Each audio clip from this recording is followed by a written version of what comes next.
experience.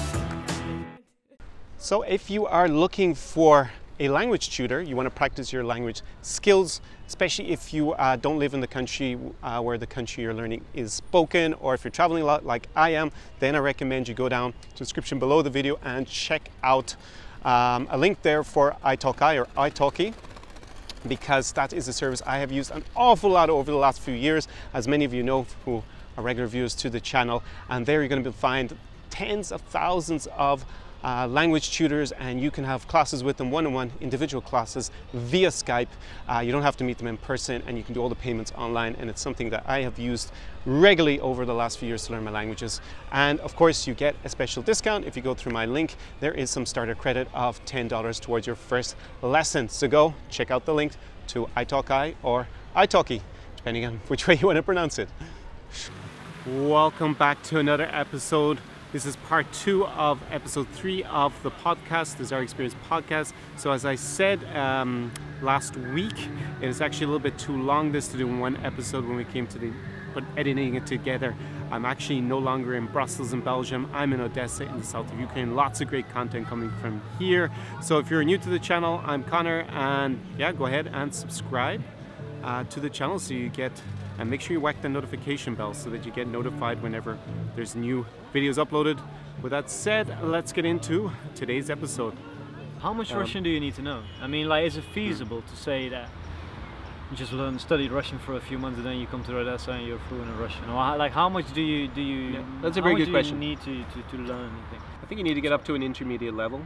Yeah. I think you'll have already, like what normally happens in my experience with language learning is that you have, when you learn that initial stage from 0 to beginner, like say high beginner, you get a huge boost. Yeah, exactly. You get this motivation. And you're super motivated because it's like a honeymoon period. Everything's exciting, it's new. You can see your progress very easily because you start from 0, so you start from very low base. Then you have the intermediate phase where I think it's really complicated because your progress is very slow, and you make a lot of mistakes, and you actually kind of go down in your social interactions to a certain extent because you have all these new problems because you complicate everything. Yeah. And then you come out of that, and then you're into the advanced stage, and then boom, you get so much extra value in your experience once you hit that. So you got that intermediate stage that's tricky. I think you need to be a little bit past that beginner level. I think the beginner stuff will give you a huge boost. Yeah, exactly. You can buy train tickets, for example. You don't sit at a train station waiting for your buddy to come for 3 hours. Communicate to taxi drivers, maybe all the things in restaurants. But then if you really want these deep of connections with the people, want to hook up with someone who doesn't speak English. Yeah, if you want to have a romantic experience with someone who doesn't speak the language, and I don't want to hear any bullshit about the language of love and it's just all about like miming or something. Listen, that. My first girlfriend didn't speak any English either, but I learned Chinese very quickly, so maybe that's another trick. Yeah, maybe get a girlfriend who doesn't speak any English. That would help a lot in terms of like, but no, if you can have a real meaningful conversation with a person, then that obviously brings things a long way. Okay, some people, some Russian or Ukrainians are going to be curious still a little bit about meeting a foreigner. There are a lot of foreigners, by the way, in Ukraine, so don't think if you travel there and even if you speak some Russian that you're going to be some sort of superstar in Odessa. People are not going to care. There are like millions of foreigners visiting, and a lot of them do speak Russian. A lot of Turkish guys learn Russian. Oh, yeah? Yeah, there are a lot of connections between the country, and there are like, I don't know, tens, hundreds of thousands of Turkish guys who go to Ukraine to look for a wife, a girlfriend, a hookup, or whatever. They're looking for sex, and you know, it's a whole mixture, obviously. But a lot of them do learn Russian, so don't think just by learning Russian you're automatically going to get all these kudos. But it does help, and it does help you set you apart. And I think, especially with Ukraine having a certain reputation for sex tourism, I think if you show up and you only speak English, the probability of being perceived as someone who is maybe a sex tourist is a lot higher if you do not speak Russian than when you speak Russian. Because if you speak Russian, it's like, oh, okay, you obviously didn't just show up for the weekend. You've obviously invested time into learning the language. You either hang out here, you have a business here. You're also interested in the culture, maybe. Yeah. And then you're less likely to be perceived that, dramatically less likely in my experience. And I think that helps a lot with my interactions, regardless of the level. But yeah, definitely if you get it up to the high beginner, you're going to get that boost. You're going to be able to do a lot of things. But I think to really have the deep connections, you need to go a lot further. And the problem with the intermediate phase, just to warn you, is that you do at times have this like drop dropping by experience in your social interaction because you overcomplicate things, Yeah. and that process, can take a while to get over, and then boom, you're over that hump then. So yeah, that's what I think about the level of Russian that you guys out there are going to need when you come to travel in the region. So Jan, what else can we say about our experiences with learning languages in the East? How did you find Romania? Because we've been talking about Ukraine and Moldova. I think Moldova, we had a fantastic time. We didn't stay very long. We went to Transnistria. It was all very exciting. We weren't going to. Maybe we can explain that to people. Like, we went to Transnistria and we had read online that they would point a Kalashnikov at you, the soldiers, to explain the backstory to Transnistria. It became de facto independent in the early 90s from Moldova. There was a war, and it's not internationally recognized. And there are Russian peacekeepers, in inverted commas, who are there legally. There, a certain number of them at least are legally there under the terms of the peacekeeping mission. And but there were a lot of, obviously it was a pro-Russian politically territory, and we'd read that basically if we went there that we would have guns pointed at us and then we'd be expected to pay money. Yeah, that was not true. So, no, we were a little bit scared because we didn't know anyone. We didn't know anyone who had been there before, right? We were like the pioneers, at least like within the people in the community. We are among the people that we know. Yeah, so everything was fine, right? We arrived at the border. What happened at the border? Wasn't this? Yeah, so we had discussed beforehand what we would do if we were stopped. So basically, we decided, right? If they ask for money, we're not going to pay. And their card is off to prison, that will make the story a lot more interesting. So we were like, all right, fine, we're just not going to bribe them whenever what happens, and we're going to film, right? So we only had, we didn't have a vlogger set up, we just had our cell phones. And it was like early, iPhone 5s or something, maybe it was even iPhone 4. I think so. Oh, God, quality was going to be sucking that. Anyway, so we arrived. We were like, okay, the soldiers are there. Actually, I think the first one was a pretty girl, so I was like, whoa, I hope she detains us and interrogates us, because that could get very interesting. But then there was another male soldier there, and he was like, you can't film here, because we were like with our cell phones like this. Yeah. And then we said, oh, okay, we put them down. Then we walked to another 20 meters where we had to go to the passport control and get this little slip of paper or an ration card. And we turned on the cameras again and no one really cared. To be honest, it was a little bit of anti-climax. We were like, yeah, I think these stories, these rumors are just made up. It's actually completely fine. But someone actually wrote to me and said that's not true. I had to pay 50 euros. And I was like, why would you pay 50 euros? Oh, they told me to. And I was like, man, but I guess I spoke in Russian, and then they were like, not a victim. If you look like a tourist, you get there on your sandals and with a nice yellow hat or something. Yeah, but it also, I think if they see that you are afraid, and they're maybe more likely to charge you, right? But we were there very relaxed, and we were pretty well read about the whole situation at the border, so everything was fine. Transnistria, I'm going to make another video about it. How many times have you been there, actually? Because you went many times back after. I actually dated a girl who was from Tiraspol, so I actually went a few times to Transnistria afterwards. After that trip, it was the next summer, I think. And then it's there's a group. The airport, up until recently, when they opened a new terminal in Odessa, was better in Chisinau. So I actually used to take the flights out of Chisinau, and then I always had to at least transit through Transnistria. But we stayed a few times in Gastinița Rasia, where we stayed. Yeah. And we partied there a couple of times with friends. I brought a British friend there, went with my Italian buddies once. So I've been through the territory, I think 30 times. But you never had a problem at the border? No, actually, Transnistria was completely fine. So if you're thinking of going to Transnistria, then I'll make a good travel vlog this summer, and you guys can all go and check it. Why should people go there? I mean, what can you do there in Transnistria? I mean, it has a lot of the paraphernalia from the Soviet era because it's in their flags. They have their own currency. It's just a little bit of a mysterious place in Europe. Yeah, and people don't really think it exists, but it does. Yeah. People are really friendly. They get even less tourists than anywhere else because there's no airport there. So basically, you got to be either in Moldova, in Chisinau, or in Odessa, and you want to take that trip. Yeah, so I think the least visited country in Europe is Moldova, right? Belarus, I think is. Is it Belarus? But Belarus changed their visa laws recently, so maybe they actually have caught up and overtaken Moldova in the last year or two. But traditionally, it's been between those two. It's even less. It's even less touristy. Yeah. So local people. It was I would describe it as like a typical post-Soviet Russian town. That's what it looked like. City. People have their own passports, right? Yeah, they have their Transnistrian passport. We saw copies of them when we were there. and local people, because there are so few visitors, are like really curious, and Yeah, their yeah. faces will Yeah. brighten up, and they'll be so excited to talk to you. That was our experience when we went there.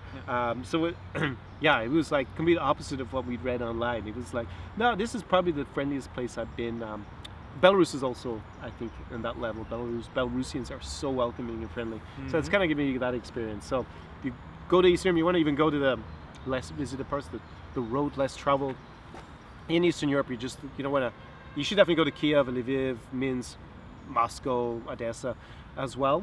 But if you want to go to places that are less traveled, then Transnistria is definitely, and Tiraspol, the capital, is definitely a good overnight trip to make. Like stay overnight and get to see the nightlife. So I think we summed up the reasons why Russia. What do you think about Romanian? Do you think you should bother Romanian? What's your Learning opinion? Romanian? Yeah. Well, obviously, if you like Romania, you want to spend more time there, then I think it's going to make sense. But for me personally, I think we'd rather hang out in Ukraine. I think you get more. I think you get more value for money in countries like Ukraine and Romania. I don't really know. I haven't spent too much time in Romania. I've only been there with you for 4 days, so I can't really say. But the impression that I had, I mean, I also spent a month in Lviv last year or 2 years ago.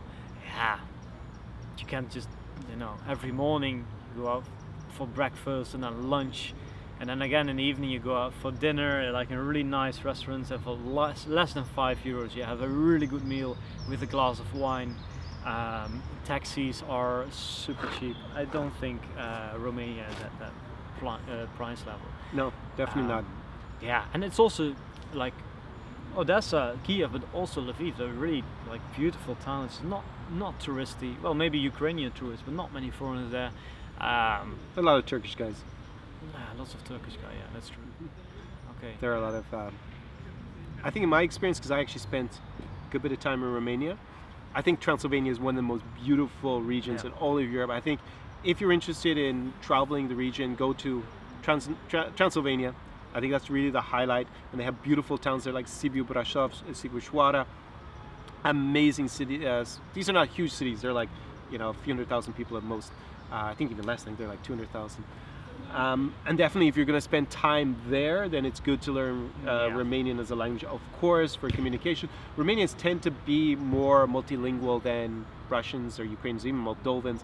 They tend to speak a lot of Romance languages because it's pretty easy with the Romanian to learn Italian. As you saw, because I spoke in Italian and Romanian and some French, Italian, Spanish, and French on that trip. And young people tend to speak more English, and they're super excited to speak English a lot more than in Ukraine or Russia or further east. But definitely, if you learn Romanian, it also helps, of course, when you're spending a lot of time. But I would only do it if I really enjoyed the country, and I think Transylvania is the best reason to go there. And actually, I'm going back to improve my Romanian for 2 weeks in Sibiu during the summer. So I'm going to do that. But I understand what you mean. Price level, Romania is significantly more expensive than Ukraine. But if you're flying from Western Europe or North America, you're still going to find it extremely cheap. Bless you. Thank you, Connor. Gesundheit. Thank you.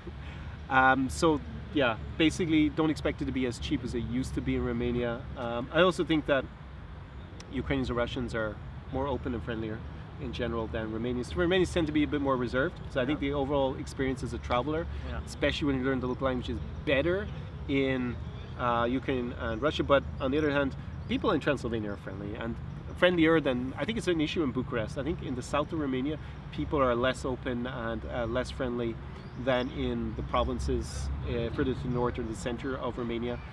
Bukovina, people are so friendly in Bukovina in the north of Romania. Maramuresh, also a bit more friendlier, and Transylvania as well. But I think overall, unless you really love Romania, and you can obviously speak with less people if you learn Romanian versus Russian, my advice to you is like, for traveling the region, Russian first, for sure, and then learn the other languages if you like that country in particular and you spend time there. But there are a lot of good reasons to love Romania and to learn Romanian. How did you find the girls in Romania, Jan? Man, we only spent 4 days there. I can't really tell. I guess I have to go back to Romania with you someday, Connor. But we can do that. That can be arranged this summer. Can be arranged. And I guess if you, the listener or the watcher, wants to go, well, then they know who to call. Yeah, exactly. Jan, it's been great as always to catch up and to have you as the first guest, the first interview on this podcast. That's the end of today's podcast. So I trust you got good value. If you're still here at the end, go check out Jan's site. I'm going to link it below. He's helped me with my first 500 words in Ukrainian when I put it on that language project that I had, and he can help you with many other languages because he has them in obviously French, German, Italian, Spanish, and I think... And also on our YouTube channel, there's like lots of free videos where we give you best tips and tricks on language learning, motivational videos, everything is there. So free. We also have a lot of content for language specifically, so for Italian, French, also for Russian. There's lots of stuff out there. Check that out on the YouTube channel. So go check him out, give him some love. And that's the end of today's podcast. It's been great to have you. You've stayed until the end. Well done. As always, we're recording this in May 2018, this podcast. And I've actually recently launched a language course, which is up and running. And you can check that down below in either the show notes or in the description to this video if you're watching it on YouTube, where I bring you through step by step how to learn any language, so not just for Russian or Ukrainian or languages like Romanian in the region, but also in general, be able to apply those. Also, just opened up the beta version of my new course about traveling to Eastern Europe. Also going to find details on that in the description. So if you're considering traveling to Eastern Europe, you really want to get in on that program, I'm going to really help you and make your experience phenomenal in the region. Jan has to leave. And this Vidania, I think I'm gonna have to bring this dude to the hospital. Anyways, I'll see you in the next episode of the podcast. Check out the YouTube channel. If you're watching this, make sure you're subscribed. You have the notifications bell whacked and you'll get the notifications. And peace out, and see you again soon in the next video and podcast. SAR Experience.